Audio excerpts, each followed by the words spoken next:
Hello everyone. In this video I'm going to be going over how I made the pillager column that I posted on Reddit. But before I do that, I want to go over the general concept of the project that I had initially. So, there were going to be 4 elements that made up the pillager column. The first 2 were pillagers and formation, and ravagers that would periodically break up the formation. The other 2 ideas were pillager cavalry that would travel on either side of the pillager column, as well as a sort of baggage train made up of pillagers and pack animals that would theoretically carry the supplies for the rest of the column. Note that the last 2 ideas don't exist naturally in game, so I would have to get creative in making them. Off camera, I went ahead and made this path for the pillager column to march on, and I also made the necessary scored objective and players I would need for the project. Baggage being for the baggage train, formation being for the pillagers, horse being for the pillager cavalry, and tank being for the ravagers. I decided to start out with making the pillager formation. I wanted the pillagers to march in 5x3 blocks, so I made a 5x3 block of armor stands. Each armor stand will be used as a reference point to spawn in a pillager. Notice that the center armor stand is named Captain 1 instead of Pillager 1, as it will be used to spawn in a pillager captain rather than a normal pillager. Then I made the command blocks for the pillagers. If the score formation is set to 1, then a normal pillager will spawn on every armor stand named Pillager 1, and a pillager raid captain will spawn on the armor stand named Captain 1. However, I also thought it would be fun to randomize this a bit, so I also made spawning Vindicators a possibility. So if the score is set to 2, Vindicators and a Vindicator raid captain will spawn instead. So now if I put the score of formation to 1, then a block of pillagers will spawn on the armor stands, and using teleport commands I can make it look like they're walking forwards on their own. Of course, there's still a range of problems with this, as the pillagers will just keep on marching forever, but we'll deal with those problems later. Next, I wanted to implement the Ravagers, but instead of placing a new armor stand to spawn them in on, I just reused the one named Captain 1 that I used for the Pillager Captains. Basically, when I set the score of tank to 1, then a Ravager will spawn on the Captain armor stand. Here I'm using a Villager spawn event, Spawn Armorer, as it sort of breaks the Ravager's AI so it won't try to walk in a different direction. After the score is reset to 0, then an Evoker Rider will spawn on the Ravager. This would have been good enough, but I again decided to add an element of randomness to it. For the scores 2 and 3, different riders will spawn. So for a score of 2, a Vindicator Rider will spawn, and for a score of 3, a Pillager Rider will spawn. As you can see, when I set the score to 1, a Ravager spawns with an Evoker Rider, and when I set the score to 2, a Ravager with a Vindicator Rider spawns, and when I set the score to 3, a Ravager with a Pillager Rider spawns. Next, it was time to work on the Pillager Cavalry. I thought all I had to do was use the /ride command on a horse to give it a Pillager Rider. After all, you can use /ride on zombies infinitely and create a giant stack of zombies. But unfortunately, that's not how it works, and there's no possible way to make a Pillager ride a horse using the /ride command.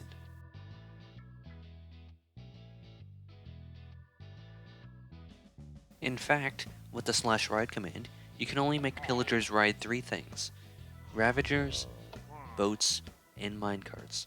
And of those 3, only Ravagers can receive a potion effect. And that got me thinking.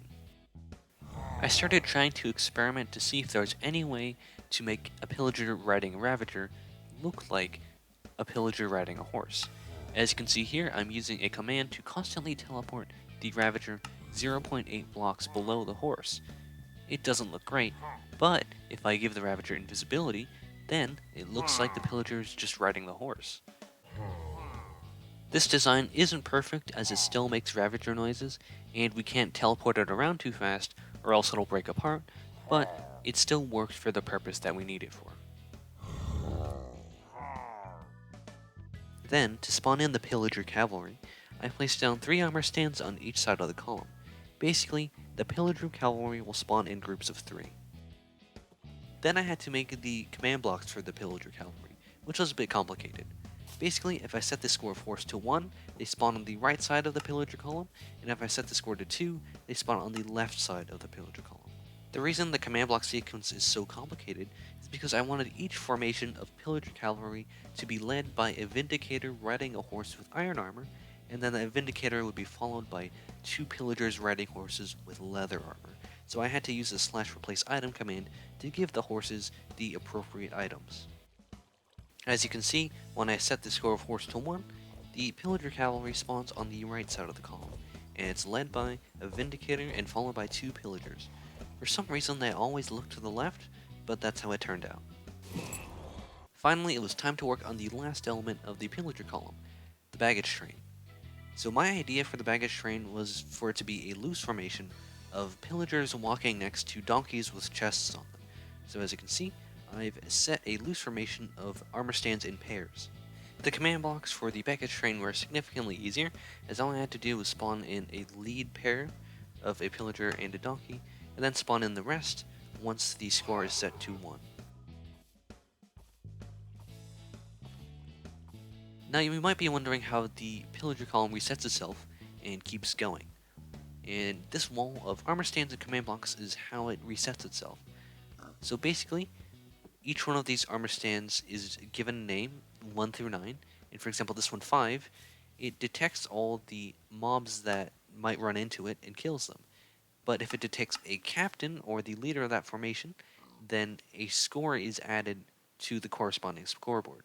For example, if a pillager formation walks into this area, then that armor stand number 5, will kill the captain, and the rest of the pillagers will also get killed, and it'll set the score from 1 to 2, spawning a new formation at the start of the path. Let's watch a little demonstration. So if I spawn these pillager formations in, they'll eventually make it to the end, and all the pillagers will be killed, but in the process a score will be added to the player formation, causing a new formation of pillagers to be spawned at the start. The Vindicators will reach the end shortly, and there you go.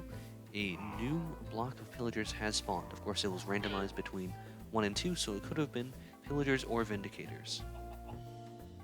Of course, to get the pillager column started with perfect spacing in between every single formation, I couldn't just randomly and haphazardly set the scores on the scoreboard.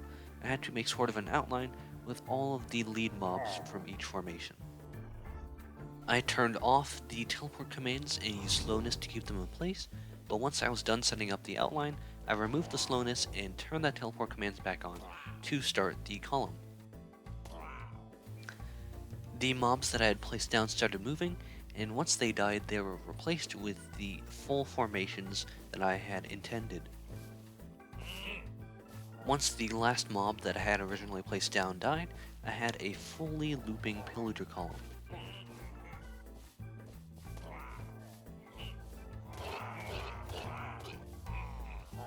All that was left was to manually add in the Pillager Cavalry using the scoreboard. I hadn't included them in the outline as they weren't really part of the column, they were on either side of it.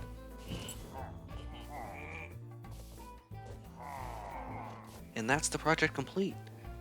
I'm personally really happy with how it turned out, as I was able to implement all of the ideas that I had when I initially came up with the concept. Not only that, but I think I've come a long way from the original Pillager raid cinematic that I recorded several months ago. And with that, I'm going to call it here for this episode. So I hope you enjoyed watching. If you're from YouTube, check out my original Reddit post. There will be a link in the description and the comments. If you're from Reddit, feel free to check out any of the other videos on my channel.